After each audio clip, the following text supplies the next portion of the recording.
خیر مقدم کریں اور انہیں عزت و احترام کے ساتھ قیام کرائیں۔ اس وقت وہ سب طیارے کی آمد کے منتظر تھے اور آپس میں گفتگو بھی جاری تھی۔ ایک شوخ چبلی سی لڑکی جس کا نام نزہت تھا اپنے نوجوان ساتھی ریاض سے کہنے لگی، ویسے مسٹر ریاض، اس محکمے میں کام کرنے کی عمر کی حد صرف 5 سے 7 سال ہونی چاہیے اور اس کے بعد ریٹائرمنٹ مل جانا چاہیے۔ کیوں؟ ریاض نے پوچھا۔ اس محکمے میں کام کرنے سے عمر میرا خیال ہے سال میں 10 سال کے مطابق بڑھتی ہے اور آدمی اسی انداز میں بوڑھا ہوتا چلا جاتا ہے اور چند روز کے بعد خود ہی آثار قدیمہ بن جاتا ہے۔ ریاض نے چہرے پر خوف کے آثار پیدا کر کے کہا، مجھے اس محکمے میں کام کرتے ہوئے 5 سال گزر گئے اور 24 سال کی عمر میں نے یہاں ملازمت اختیار کی تھی۔ اس کا مقصد ہے کہ میری عمر اس وقت 74 سال ہے۔ نزہت ہنس پڑی۔ پھر اس نے کہا، اور مجھے بھی 4 سال گزر گئے، میں بھی تم سے تھوڑی سی ہی چھوٹی ہوں۔ اس قسم کی بہت سی باتیں ہوتی رہیں۔ اسی دوران طیارے کی آمد کا اعلان ہوا اور پھر انہوں نے وفد کے ارکان کا استقبال کیا جو بڑی عجیب و غریب شکل و صورت کے مالک تھے، زیادہ تر عمر رسیدہ اور مجہول سے لوگ۔ نزہت سرگوشی کیے بغیر نہ رہ سکی۔ اس نے کہا، یہ وفد ہے یا آثار قدیمہ؟ اس وقت جواد بیگ نے ریاض کو مخاطب کر لیا تھا اور ریاض اس بات کا کوئی جواب نہیں دے سکا تھا۔ وفد کے تمام ارکان کا ایک دوسرے سے تعارف ہوا اور پھر جواد بیگ ان لوگوں کو خوبصورت گاڑیوں میں بٹھا کر ایک عظیم الشان ہوٹل میں لے گئے اور وہاں انہیں ان کے کمروں میں پہنچا دیا گیا۔ وفد کا سربراہ جو ایک عمر رسیدہ شخص تھا نے جواد بیگ کا شکریہ ادا کرتے ہوئے کہا، آپ لوگوں کی اس محبت اور اس پذیرائی کا میں شکر گزار ہوں۔ میرے خیال میں کل دن کو 9 بجے ہمیں اپنے مقصد کی تکمیل شروع کر دینی چاہیے۔ میں وقت ضائع کرنے کا عادی نہیں ہوں۔ ٹھیک ہے مسٹر ہیڈن، ہم پہنچ جائیں گے، جواد بیگ نے کہا، اور دوسرے دن صبح 9 بجے بڑی بڑی گاڑیوں میں پورے وفد کو لے کر آثار قدیمہ کے ان کھنڈرات کی طرف رخ کر لیا گیا جہاں سب سے زیادہ سیم و تھور کا غلبہ تھا، اور حکومت اس سلسلے میں پریشان تھی کہ ان آثار کو محفوظ رکھنے کے لیے کون سا مناسب طریقہ کار اختیار کیا جائے۔ ایک طویل فاصلہ طے کیا گیا۔ راستے میں مختلف موضوعات پر گفتگو ہوتی رہی تھی۔ وفد کے ان 9 ارکان میں ایک بھی شخصیت ایسی نہیں تھی جسے دلچسپ کہا جا سکے۔ سب کے سب مصیبت زدہ افراد معلوم ہو رہے تھے، الجھے بال، الجھی داڑھیاں، نحوست بھرے چہرے۔ بہرحال یہ طویل فاصلہ طے کیا گیا۔ ریگستانی علاقے کو عبور کر کے بالآخر وہ لوگ ان کھنڈرات تک پہنچ گئے۔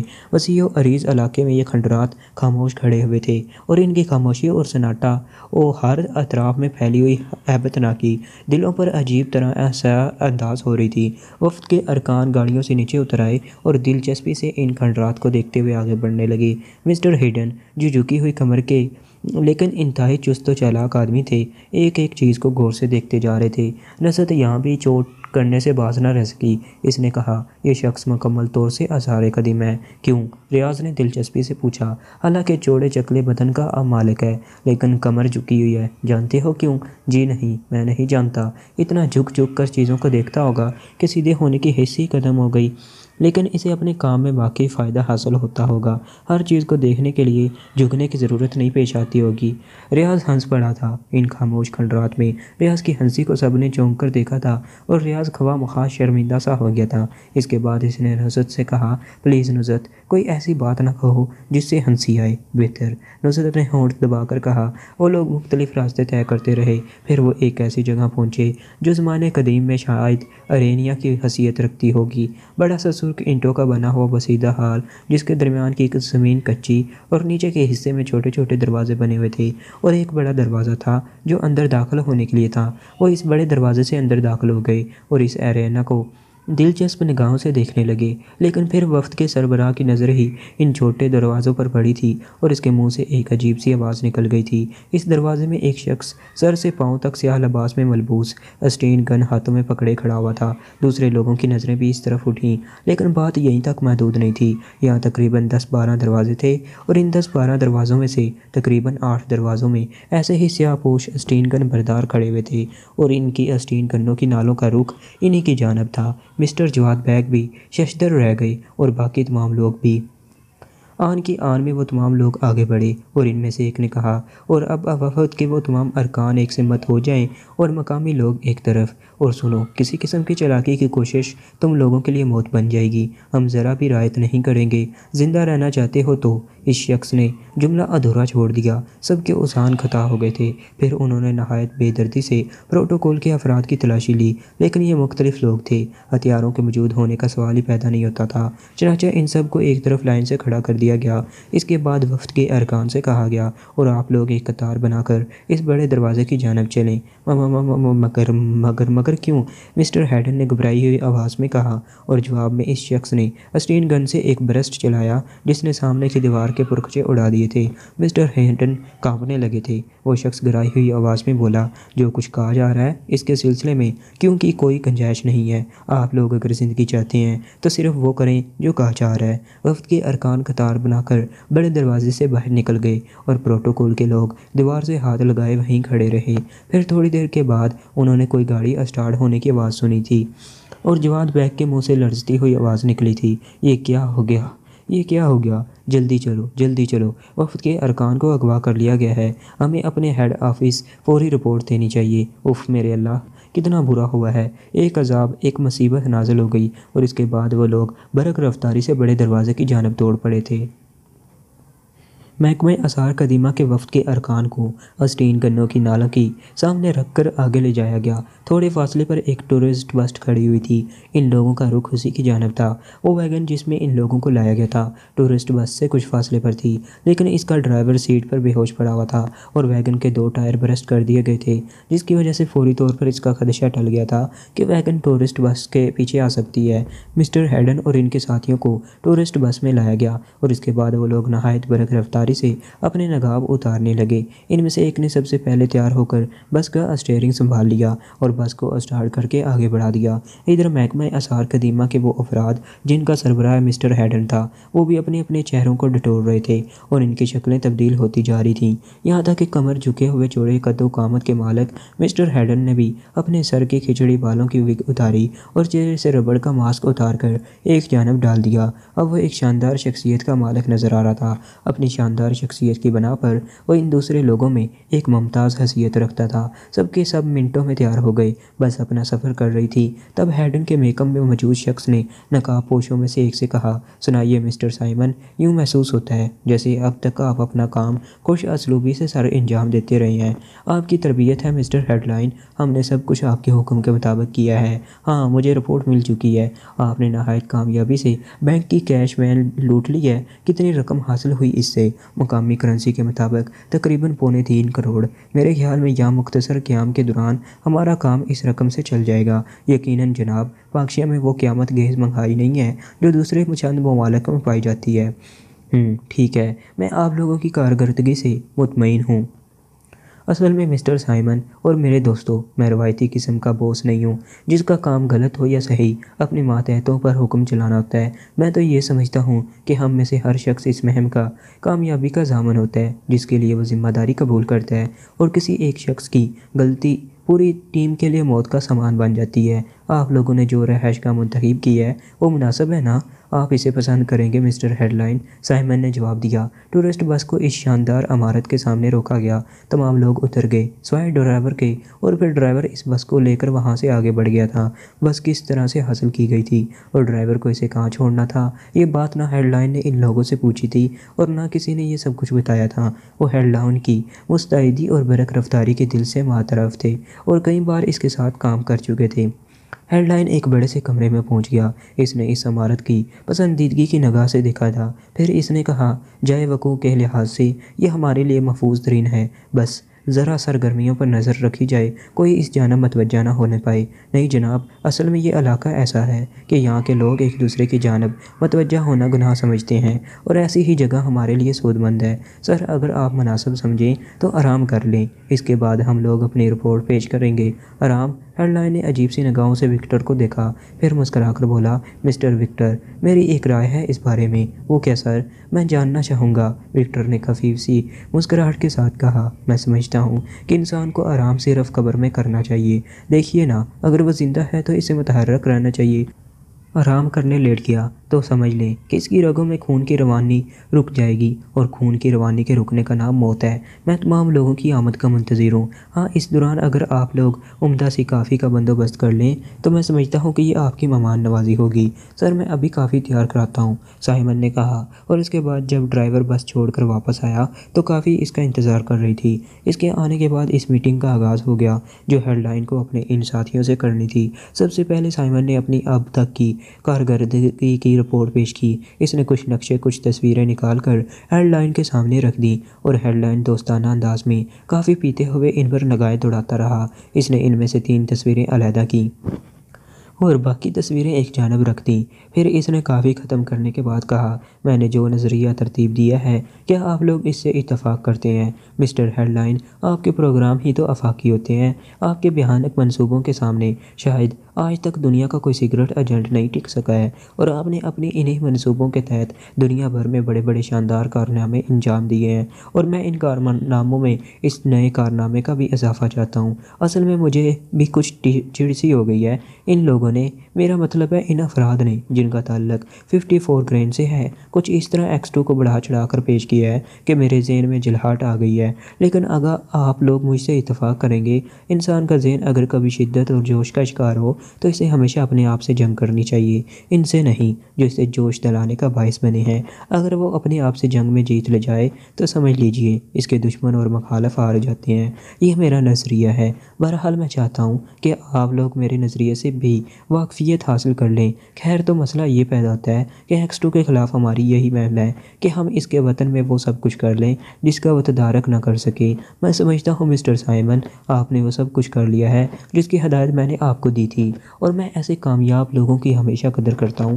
یہ رقم جو ہم نے نہیں یہاں کے بینکوں سے لوٹی ہے یہی خرچ کی جائے گی۔ ہمیں ان کرنسی نوٹوں کی ضرورت نہیں ہے، ہمارے لیے معمولی حیثیت رکھتے ہیں، انہیں تو ہم کہیں سے بھی حاصل کر سکتے ہیں، لیکن کوئی کام اگر کیا جائے اور اس کے لیے دوسروں کی جانب دیکھا جائے تو کم از کم ہیڈ لائن ایسا نہیں کرتا۔ آپ جانتے ہیں یہ رقم کن لوگوں پر خرچ ہوگی؟ نہیں جناب، اس بار مائک نے جواب دیا تھا۔ مائی ڈیئر مسٹر مائک، یہ تصویریں جو آپ لوگوں نے اپنی محنت سے حاصل کی ہیں، ان میں صرف یہ 3 تصویریں ہمارے کام کی ہیں۔ یہ تصویر جو ہمارے کام کے لیے بنیادی حیثیت رکھتی ہے ڈریم شو پوائنٹ کی ہے۔ ڈریم شو پوائنٹ پر جو کام ہوگا اس کے سلسلے میں ہمیں متعلقہ افراد تلاش کرنا ہوں گے، اور ان نوٹوں کا ایک بہت بڑا حصہ ان میں سے کسی ایک ایسے شخص کو دیا جائے گا جو ہمارے کام کے لیے بنیادی حیثیت رکھتا ہوگا۔ ہم اسے کی مین کہہ سکتے ہیں، اور کی مین کی تلاش بہرطور میرا کام ہے۔ آپ لوگ اس سے بری الذمہ ہیں۔ نمبر 2، ڈیم، جو پاکشیا کی معیشت کے لیے بڑی اہمیت کا حامل ہے اور بڑے تنازعات رہے ہیں اس کے لیے۔ نمبر 3، ایٹمی بجلی گھر، جس کا کام اور بھی بہت کچھ ہے، اس کے بارے میں آپ کو تفصیلات بتانا میرا خیال ہے غیر مناسب ہے، اور نہ ہی یہ آپ لوگوں کے لیے ضروری ہے۔ آپ لوگ میری بات سمجھ رہے ہیں نا؟ میرا مطلب یہ ہے کہ یہ 3 پوائنٹ ہمارے لیے مین پوائنٹس ہیں۔ اس کے بعد ڈی پوائنٹس آ جاتے ہیں۔ ڈی پوائنٹس کا مطلب یہ ہے کہ جن پر ہم نے کام کر کے مقامی مشینری کو ان کی جانب متوجہ کرنا ہے اور ان میں الجھان دینا ہے۔ مائی ڈیئر مسٹر سائمن، میں چاہتا ہوں کہ آپ ان نوٹوں کی قوت سے لوگوں کو خریدیے، اور اب آپ کو اپنی تمام تر طاقت ان بقایا افراد کے ساتھ اس کام پر لگا دینی چاہیے۔ زیر زمین تنظیموں کے بارے میں معلومات حاصل کیجیے، ان میں سے کام کے لوگوں کو تلاش کر کے خرید لیجیے، جو مانگے ان کے حوالے کیجیے۔ پاکشیا میں ہمارے کام کے دوسرے لوگ وہ انتہا پسند مذہبی جماعتیں ہیں جو اپنے نظریات کی بنیاد پر کبھی کبھی ایک دوسرے پر نبرد آزما ہو جاتی ہیں۔ یہ لوگ ہمارے لیے بہترین ثابت ہوں گے۔ آپ دوسرا اہم کام ان لوگوں پر توجہ سمجھیے گا۔ میں سمجھتا ہوں کہ اس کے بعد مجھے مزید کچھ کہنے کی ضرورت باقی نہیں رہتی۔ اب یہ آپ کی ذمہ داری ہے۔ آپ اطمینان رکھیے جناب۔ سائمن نے مسکراتے ہوئے گردن جھکا دی۔ سر سلطان نے مسکراتے ہوئے عمران کا خیر مقدم کیا تھا۔ عمران سلام کرنے کے بعد بیٹھ گیا۔ سر سلطان دیر تک مسکراتی نگاہوں سے اسے دیکھتے رہے تھے، پھر انہوں نے کہا، عمران، کیا ہماری اور تمہاری ملاقات کے اس انداز میں یکسانیت نہیں پیدا ہو گئی ہے؟ کوئی مسئلہ ہوتا ہے میں تمہیں فون کرتا ہوں اور کہتا ہوں کہ عمران مجھ سے فوراً مل لو، اور تم یہاں آ جاتے ہو، پھر ہمارے تمہارے درمیان ایک مخصوص انداز میں گفتگو ہوتی ہے، میں تمہیں واقعات بتاتا ہوں اور تم ان پر کام شروع کر دیتے ہو۔ اس میں کوئی تبدیلی ہونی چاہیے۔ اب یوں کیجیے جناب کہ آپ اس سلسلے میں کام کریں، میں واقعات پر نگاہ رکھوں گا۔ گویا میری سیٹ لینا چاہتے ہوئے۔ توبہ توبہ، ایسی کانٹوں بھری سیٹ کیا کہتے ہیں اسے؟ کچھ رومانی سا جملہ ہوتا ہے، غالباً کانٹوں بھری سیٹ کہتے ہیں اسے، اور یہ بھی یکسانیت ہی کا ایک انداز ہے کہ تم تھوڑی دیر مجھ سے پرمزہ گفتگو کرتے ہو اور پھر باز آ جاتے ہو۔ سر سلطان ہنس کر بولے، اس میں بھی کوئی تبدیلی ہونی چاہیے، بالکل ہونی چاہیے۔ تو سر آپ یوں کریں کہ تھوڑے دن کے لیے مجھے ہر مشکل سے آزاد کر دیں۔ کیوں؟ میں تبدیلی پر غور کروں گا۔ جی نہیں، غور کرنے کے لیے آپ کے پاس وقت نہیں ہے، سر سلطان نے کہا۔ پھر یوں ہی چلنے دیجیے، عمران مردہ سے لہجے میں بولا۔ حالات کیسے جا رہے ہیں آپ بتائیے؟ وہی چھوٹے موٹے جرائم ہوتے رہتے ہیں۔ ویسے تو اصولی طور پر ہر جرم کی تفتیش ہونے کے بعد مجرموں کا سامنا آنا ضروری ہے، لیکن خیر محکمہ پولیس کو بھی ذمہ دار قرار نہیں دیتا۔ ظاہر ہے جرم کرنے والے پہلے محکمہ پولیس کو اپنے جرم کی رپورٹ پیش نہیں کرتے کہ وہ یہ جرم کرنے جا رہے ہیں، بلکہ جرم ہو جاتا ہے، اور ظاہر ہے مجرم کبھی یہ نہیں چاہتا کہ اس کا جرم آسانی سے قانون کی نگاہوں میں آ جائے اور قانون حقیقتوں تک پہنچ جائے۔ وہ تو پولیس کے لیے ایک امتحان چھوڑ جاتے ہیں اور پھر پولیس وہ امتحانی پرچے حل کرنے میں مصروف ہو جاتی ہے۔ یہ ایک انداز ہے، اس میں کوئی شک نہیں ہے کہ پولیس کی ذمہ داری ہی یہی ہے کہ وہ جرم کو اول تو ہونے سے روکے، اگر جرم ہو جائے تو فوری طور پر اپنی ذہانت سے کام لے کر مجرموں کو گرفتار کرے۔ لیکن بہرحال انسان کی ذہنی پہنچ پر بھی نظر رکھنی چاہیے، وقت تو لگتا ہی ہے اس میں۔ بے شک جناب، لیکن نتیجہ کیا ہوتا ہے؟ وہی کہ پولیس مجرم کو تلاش کرنے میں ناکام رہی۔ اس کے بڑے گہرے عوامل ہیں عمران، اور تم بھی ان سے انکار نہیں کرو گے۔ ابھی تھوڑے دن پہلے ایک ڈکیتی ہوئی، ڈاکے پڑتے ہیں، اکا دکا لوگ مارے جاتے ہیں، لیکن ایک ایسا منظم ڈاکہ جس کے بارے میں یہ کہا جا سکتا ہے کہ وہ کسی معمولی گروہ کا کام نہیں ہے۔ پھر 9 افراد کا قتل، ایسی چیزیں اگر راز میں ہی رہ جائیں اور ایسا جرم کرنے والے مجرم نہ پکڑے جائیں تو واقعی شرم اور افسوس کی بات ہوتی ہے۔ جی ہاں، ایسی ایک واردات میرے علم میں آئی تھی، کوئی حل نہیں نکلا ہے ابھی تک، اور پھر ایک اور بڑی واردات ہو گئی۔ وہ کیا؟ اس سے پہلے بھی کچھ انجینئر کو ایک ڈیم سے اغوا کر لیا گیا تھا۔ یہ اغوا برائے تاوان تھا۔ اس کے بعد اور بھی کئی ایسے واقعات ہوئے۔ اصل میں یہ رجحان خطرناک ہے۔ اس رجحان کی وجہ سے پاکستان میں ترقی کی رفتار رک جائے گی اور غیر ملکی ماہرین ہمارے یہاں آنے سے گھبرائیں گے۔ یہ ایک سازش بھی ہو سکتی ہے عمران، پاکستان کی ترقی کے خلاف، اور تم جانتے ہو کہ سازش کرنے والے اپنے اعلی کار ہمیں میں سے منتخب کرتے ہیں۔ اصل مسئلہ یہ ہے کہ مقامی لوگوں کو ان کا اعلی کار بننے سے روکا جائے۔ اب میں ایک وفد کی بات کرتا ہوں۔ آثار قدیمہ کے کچھ ایسے نایاب علاقوں کی دیکھ بھال کے سلسلے میں محکمہ آثار قدیمہ اور وزارت ثقافت نے کچھ لوگوں کو دعوت دی تھی، اور یہ وفد یہاں پہنچا۔ آثار قدیمہ کے ذمہ دار ارکان اس وفد کو لے کر ایک تاریخی علاقے میں پہنچ گئے۔ وہاں اس وفد کے 9 افراد کو اغوا کر لیا گیا اور ابھی تک ان کا پتہ نہیں ہے۔ جی ہاں، یہ خبر مجھ تک پہنچ چکی ہے۔ کیسے؟ اخبارات میں تو یہ خبر نہیں دی گئی، اور وزارت داخلہ کے مشورے کے بعد یہ طے کیا گیا کہ اس خبر کو مکمل طور پر ابھی پوشیدہ رکھا جائے اور وفد کے ارکان کو تلاش کیا جائے۔ آئی جی ڈپارٹمنٹ میں اس سلسلے میں ایک اہم میٹنگ ہوئی اور تمام ایجنسیوں کو چوکس کر دیا گیا۔ لیکن عمران، میں مطمئن نہیں ہوں۔ یہ بات ایک اہم قومی مسئلہ بن گئی ہے۔ اگر وفد کے ارکان دستیاب نہ ہوئے تو پاکستان کے بارے میں بڑے بڑے اثرات مرتب ہوں گے۔ حکم جناب، عمران نے کہا۔ کیا حکم دوں گا؟ بس یہ سمجھ لو کہ چونکہ یہ ایک قومی مسئلہ ہے، اس لیے تمہیں ہی زحمت کرنا ہوگی۔ ٹھیک ہے، میں بھی کوشش کروں گا، لیکن بات وہی تاوان والی آ جاتی ہے۔ ابھی تک اس کے لیے حکومت سے کوئی رابطہ قائم نہیں کیا گیا۔ اگر ایسا ہو جاتا تو ہم انتہائی خاموشی کے ساتھ کوئی نہ کوئی فیصلہ کر لیتے۔ بڑے اثرات مرتب ہو رہے ہیں۔ اس سلسلے میں ایسے کئی واقعات ہو چکے ہیں جس کی وجہ سے خود وزیر اعظم کو تشویش ہو گئی ہے اور ہدایت کی گئی ہے کہ وفد کی بازیابی کے لیے ہر عمل کیا جائے۔ عمران پرخیال انداز میں گردن ہلانے لگا تھا۔ چند لمحات خاموش رہنے کے بعد اس نے کہا، ٹھیک ہے جناب، میں اس سلسلے میں اپنی ذمہ داریاں پوری کرنے کی کوشش کرتا ہوں۔ شکریہ عمران۔ اصل میں کوئی مسئلہ ذاتی نہیں ہوتا۔ ملکی معاملات میں جو بھی خرابی پیدا ہو، میں سمجھتا ہوں ہر اس شخص اس کا ذمہ دار ہے، اور اس خرابی کا تدارک کرنے کے لیے اسے سرگرم عمل ہو جانا چاہیے۔ یہ بھول کر کے کون کون کام کر رہا ہے؟ عمران نے سر سلطان سے اجازت طلب کر لی تھی۔ پھر وہ سر سلطان کی کوٹھی سے نکل کر چل پڑا، اور اس وقت وہ ایک بھری سڑک پر جا رہا تھا جب فیاض کی جیپ اچانک اس کے سامنے آ کر اس طرح رکی تھی کہ عمران کو کار کے بریک لگانے پڑے۔ وہ گسیلی نگاہوں سے فیاض کو دیکھنے لگا۔ فیاض گاڑی سے مسکراتا ہوا نیچے اتر آیا تھا، اور وہ اس وقت سادہ لباس میں تھا، جبکہ جیپ پولیس ڈپارٹمنٹ کی تھی اور فیاض خود ہی اسے ڈرائیو کر رہا تھا۔ یہ کیا بدتمیزی ہے جناب، آپ نے اس طرح میری گاڑی کا راستہ کیوں روکا ہے؟ عمران گسیلے انداز میں بولا۔ اس لیے کہ وہ سامنے ہی ایک ریستوران ہے اور میں آپ کو اس میں ایک کپ کافی پلانا چاہتا ہوں۔ کیا آپ نے مجھے کوئی خوبصورت لڑکی سمجھ لیا ہے جو اس طرح راستہ روک کر کافی کی پیشکش کر رہے ہیں؟ میں اپنے قانونی حقائق محفوظ رکھتا ہوں، آپ کی مصیبت آ جائے گی۔